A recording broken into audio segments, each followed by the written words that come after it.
نحمده ونسلم على رسوله الكريم اما بعد فاعوذ بالله من الشيطان الرجيم بسم الله الرحمن الرحيم اللهم صل على محمد وعلى آل محمد كما صليت على إبراهيم وعلى آل إبراهيم إنك حميد مجيد اللهم بارك على محمد وعلى آل محمد كما باركت على إبراهيم وعلى آل إبراهيم إنك حميد مجيد میرے پیارے بزرگوں، دوستوں، بھائیوں، اللہ تعالیٰ کا لاکھ لاکھ شکر ہے کہ اس نے ہمیں انسان بنایا، مسلمان ہونے کا شرف بخشا اور ہمیں حضرت محمد صلی اللہ علیہ وآلہ وسلم کی امت میں پیدا کیا۔ حضرت محمد صلی اللہ علیہ وآلہ وسلم افضل ترین نبی ہیں اور یہ امت بھی افضل ترین امت ہے۔ فرمایا تمام انبیاء پر جنت حرام ہے جب تک کہ ہمارے نبی حضرت محمد صلی اللہ علیہ وآلہ وسلم اس میں داخل نہ ہوں، اور تمام امتوں پر حرام ہے جب تک یہ امت اس میں داخل نہ ہو۔ کون سی امت؟ یہ جو حضور صلی اللہ علیہ وآلہ وسلم کی امت ہے، اس میں داخل نہ ہو۔ میرے پیارے بھائیوں، بزرگوں، دوستوں، ہمیں اللہ تعالیٰ کا شکر ادا کرنا چاہیے۔ اس نے ہمیں ایمان کی دولت سے نوازا۔ ایمان کا مطلب ہے اللہ تعالیٰ کو اس کی تمام قدرتوں اور صفات کے ساتھ ماننا۔ کلمہ لا الہ الا اللہ ایمان کا کلمہ ہے۔ اللہ تعالیٰ بہت بڑے ہیں، اللہ اکبر، اور اس کا ذکر بھی بہت بڑا ہے۔ وَلَذِكْرُ اللَّهِ اکبر، اس نے تمام زمینوں، تمام آسمانوں اور جو کچھ ان کے درمیان میں ہے پیدا کیا۔ اس نے چھوٹی سی چھوٹی چیز جیسے ذرہ اور بڑی سی بڑی چیز جیسے پہاڑ پیدا کیے، اور اس کا تمام چیزوں پر کنٹرول ہے۔ اگر ایک کالی چونٹی کالے پتھر کے نیچے کالی رات میں ہو تو اللہ تعالیٰ کی ذات اس کو جانتی ہے، دیکھتی ہے اور رزق بھی دیتی ہے۔ ہر اس چیز کو، ہر چیز اس کے حکم سے سر انجام دے رہی ہے، یہاں تک کہ ایک پتا بھی اس کی مرضی کے بغیر درخت سے زمین پر نہیں گر سکتا۔ زمین پر کل کتنے درخت ہیں، ان پر کتنے پتے ہیں، سمندروں میں، زمین میں کتنا پانی ہے، کتنے قطرے ہیں، خشکی میں کتنی ریت ہے، اس کے کتنے ذرے ہیں، کتنے پہاڑ، ان میں کتنے پتھر ہیں، ان سب کا اللہ کو علم ہے۔ آگ میں جلانے کی صفت اللہ نے رکھی ہے۔ اللہ تعالیٰ نے آگ میں جلانے کی صفت رکھی ہے۔ آگ ہر چیز کو جلا دیتی ہے، لیکن جب اللہ تعالیٰ چاہتے ہیں تو تب ہی وہ جلاتی ہے، اس کے علاوہ وہ نہیں جلا سکتی۔ حضرت ابراہیم علیہ السلام کو نہیں جلایا جب حضرت ابراہیم علیہ السلام نے فرمایا، وہ جب 40 دن آگ میں گزرے تھے وہ بہترین دن تھے۔ چھری کی صفت ہے کیا ہے کہ وہ کاٹتی ہے، لیکن جب اللہ تعالیٰ کہیں گے تو اس کو وہ کٹ کرے گی۔ چھری کاٹتی ہے، یہ صفت ہے اس کی۔ جب اللہ نے چاہے تو وہ کاٹتی ہے، جب اللہ تعالیٰ نہیں چاہیں گے تو وہ نہیں کاٹے گی۔ اب قصہ تو مشہور ہے، حضرت ابراہیم علیہ السلام نے پوری قوت سے حضرت اسماعیل علیہ السلام کو اللہ کے حکم سے ذبح کرنا چاہا، لیکن چھری نے ایک بال بھی نہیں کاٹا۔ ساری طاقتیں، قدرتیں اللہ ہی کے ہاتھ میں ہیں، وہ ہر چیز پر قادر ہے۔ وَهُوَ عَلَى كُلِّ شَيْءٍ قَدِيرٌ، وہ تمام جہانوں کا مالک ہے، خالق ہے، رب ہے، رب الناس ہے اور رب العالمین ہے۔ اس نے زمین کو پانی پر بچھایا، زمین سے مختلف چیزوں کو اگایا، ان میں رنگ اور ذائقے بھرے، ایک ننھے سے بیج سے کتنے بڑے درخت بنایا۔ اللہ تعالیٰ کے فرشتے کی طرف اگر تھوڑا سا کہا جائے تو اللہ تعالیٰ کے جو فرشتے ہیں، اللہ نے ملائکہ کی ڈیوٹی لگائی ہوئی ہے، ان گنت فرشتے ہیں اللہ نے بنائے ہیں۔ بعض فرشتے تو اتنے بڑے ہیں، حضرت جبرائیل علیہ السلام اتنے بڑے فرشتے ہیں کہ ان کا سر عرش معلیٰ سے ٹکراتا ہے، اور جو پاؤں ہیں وہ زمین کے نیچے تخت سرا میں ہیں لگے، ان کے جو ہینڈ ہیں، جو ہاتھ ہیں، وہ 600 بازو ہیں، اور اگر 2 بازو کھول دیں تو مشرق مغرب ڈھک جائے۔ اتنے بڑے ان کے بازو ہیں کہ اگر وہ اپنے 2 بازو اوپن کریں، 2 بازو کھول دیں تو مشرق اور مغرب ڈھک جائے۔ حضرت اسرائیل علیہ السلام کی بات کریں تو اتنے بڑے ہیں کہ تمام جانداروں کی روحیں ان کے ہاتھ میں ایسے ہیں جیسے سامنے پلیٹ پر پڑے ہوئے دانے ہوتے ہیں. ہاں، حضرت میکائیل علیہ السلام اتنے بڑے ہیں، اگر تمام سمندروں کا پانی ان کے سر پر ڈال دیا جائے ایک قطرہ بھی نیچے نہ گرنے پائے. حضرت اسرافیل علیہ السلام اتنے بڑے ہیں کہ سور کا منہ میں لیے ہوئے ہیں، جس تمام زمین آسمان جس میں آ جائے. اللہ جل شانہ نے 7 آسمان بنائے، 7 زمین بنائی.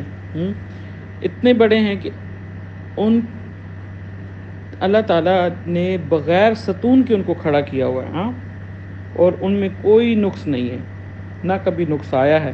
ہاں، اللہ تعالیٰ نے 7 زمین، 7 آسمان بنائے، ان کو بغیر ستون کے کھڑا کیا، ان میں کوئی نقص نہیں. پہلا آسمان اتنا بڑا ہے کہ اس کے مقابلے میں 7 زمین ایسے ہیں جیسے بہت بڑے گراؤنڈ میں گیند پڑی ہو.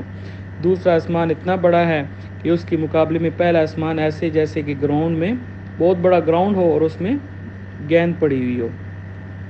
تیسرا آسمان اتنا بڑا ہے کہ دوسرا آسمان اس کے مقابلے میں ایسا ہے جیسے گراؤنڈ میں گیند پڑی ہوئی ہو.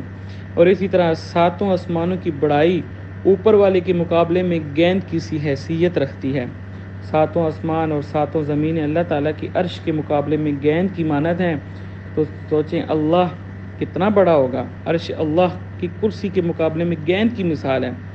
وَسِعَ كُرْسِيُّهُ السَّمَاوَاتِ وَالْأَرْضِ. جب اللہ کے نظام اتنے بڑے ہیں تو اللہ تعالیٰ سبحانہ و تقدس کتنے بڑے ہوں گے. اللہ اکبر. وہ کبھی نہ اونگتا ہے نہ سوتا ہے. کہتے ہیں لا تأخذہ سنۃ ولا نوم. وہ نہ کھاتا ہے نہ پیتا ہے، اس کی کوئی رشتہ داری نہیں، وہ بے نیاز ہے. وہ بے نیاز ہے. اللہ الصمد. اللہ بے نیاز ہے. اللہ تعالیٰ کی نعمتیں اتنی ہیں، اس نے ہمیں بے شمار نعمتوں سے نوازا ہے. اس کی نعمتیں بے شمار ہیں، گنتی سے باہر ہیں. اس نے انسان کو خوبصورت بنایا. لقد خلقنا الانسان فی احسن تقویم. عقل اور دماغ دیا، کوئی کمپیوٹر اور دماغ کی طرح نہیں. یہ زبان کی ترجمانی کرتا ہے، اردو، انگریزی، عربی، پشتو، سندھی، بلوچی، جو زبانیں چاہیں محفوظ کرتا ہے اور بولتا ہے. ہمارا دل ہر وقت خون پمپ کر رہا ہے، روزانہ 1,00,000 مرتبہ دھڑکتا ہے. روزانہ 7,000 لیٹر خون پمپ کرتا ہے. ہمارا جو دل ہے وہ روزانہ 7,000 لیٹر خون جو ہے اس کو پمپ کرتا ہے. ہمارے پھیپھڑوں کا اندازہ لگائیں تو یہ 20,000 دفعہ سانس لیتے ہیں ایک دن میں. پھیپھڑے جو ہمارے 20,000 دفعہ سانس لیتے ہیں، اور جو وہ سانس کتنی 7,000 دفعہ لیٹر، جو 7,000 لیٹر آکسیجن اندر کھینچتے ہیں اور 7,000 لیٹر کاربن ڈائی آکسائڈ باہر پھینکتے ہیں. اللہ پاک نے جسم میں جوڑ لگائے رکھے ہیں. اگر ایک جوڑ کہنی نہ ہو، جس کونی کہتے ہیں، کونی نہ ہو تو کام کرنا جو ہے کتنا مشکل ہو جائے. کپڑے دھونا مشکل ہو جائیں، کھانا پینا کتنا مشکل ہو جائے.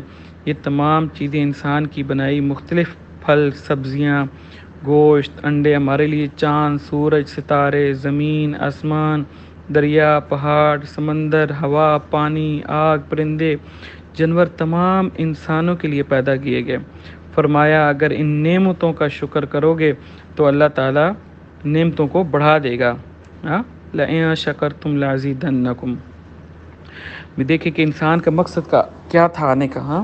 کائنات کو تمام مخلوق انسان کی خدمت کے لیے بنائی. جتنی بھی چیزیں یہ بتائی ہیں یہ سب کی سب یہ انسان کی خدمت کر رہی ہیں. اور اللہ تعالیٰ نے انسان کو کیوں بنایا؟ انسان کو اپنی عبادت کے لیے بنایا. قرآن مجید میں ارشاد ہے نا، وَمَا خَلَقْتُ الْجِنَّ وَالْإِنسِ إِلَّا لِيَعْبُدُونَ. میں نے جن و انس کو اپنی عبادت کے لیے پیدا کیا گیا. انبیاء علیہ السلام کو بھیجا گیا صحیح عبادت کرنے اور زندگی گزارنے کے طریقہ سکھانے کے لیے. انبیاء علیہ السلام کو بھیجا گیا. 26 مشہور انبیاء علیہ السلام کا قرآن مجید میں ذکر ہے. تمام انبیاء نے آواز لگائی، یا ایہا الناس قولوا لا الہ الا اللہ تفلحوا. اے لوگو کلمہ پڑھو تم کامیاب ہو جاؤ گے. کتنی قوموں کے اوپر انبیاء علیہ السلام آئے. حضرت نوح علیہ السلام قوم نوح کی طرف بھیجا گیا. 950 سال تبلیغ کی، صرف اور صرف 82 لوگوں نے اسلام قبول کیا۔ وَلَقَدْ أَرْسَلْنَا نُوحًا إِلَىٰ قَوْمِهِ إِنِّي لَكُمْ نَذِيرٌ مُّبِينٌ أَلَّا تَعْبُدُوا إِلَّا اللَّهَ۔ دن رات پکارا نہ مانیا، پھر فرمایا توبہ کر لو، اللہ تعالیٰ 4 انعام دیں گے۔ حضرت نوح علیہ السلام کی جو قوم تھی، اللہ تعالیٰ نے ان کو کہا کہ اگر وہ دن رات پکارا نہ مانے، پھر بھی فرمایا توبہ کر لو، اللہ تعالیٰ آپ کو 4 انعام دیں گے۔ حضرت نوح علیہ السلام نے اپنی قوم سے کہا فَقُلْتُ اسْتَغْفِرُوا رَبَّكُمْ إِنَّهُ كَانَ غَفَّارًا يُرْسِلِ السَّمَاءَ عَلَيْكُمْ مِدْرَارًا وَيُمْدِدْكُمْ بِأَمْوَالٍ وَبَنِينَ وَيَجْعَلْ لَكُمْ أَنْهَارًا۔ کیا تھے 4 باتیں کون کون سی کہیں؟ تمہارے گناہ معاف کر دیے، اللہ تعالیٰ معاف کر دے گا۔ دوسرا، اللہ تعالیٰ رحمت کی بارش برسائے گا۔ تیسرا، مال اور اولاد سے مدد کرے گا، اور باغ لگائے گا، نہر بہائے گا۔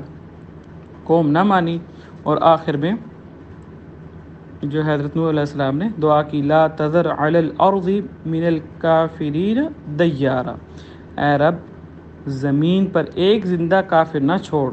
دعا قبول ہوئی اور کشتی بنائے گی، اور ایک جوڑا جو ہے سوار کیا گیا، باقی سب ہلاک ہو گئے۔ یہ چھوٹا سا مختصر قوموں کا ذکر کیا، بات لمبی ہوگی، انشاءاللہ جو نیکسٹ بیان ہوگا اس میں یہیں سے آگے سٹارٹ کریں گے۔ اللہ تعالیٰ کہنے سننے سے زیادہ عمل کرنے کی توفیق نصیب فرمائے۔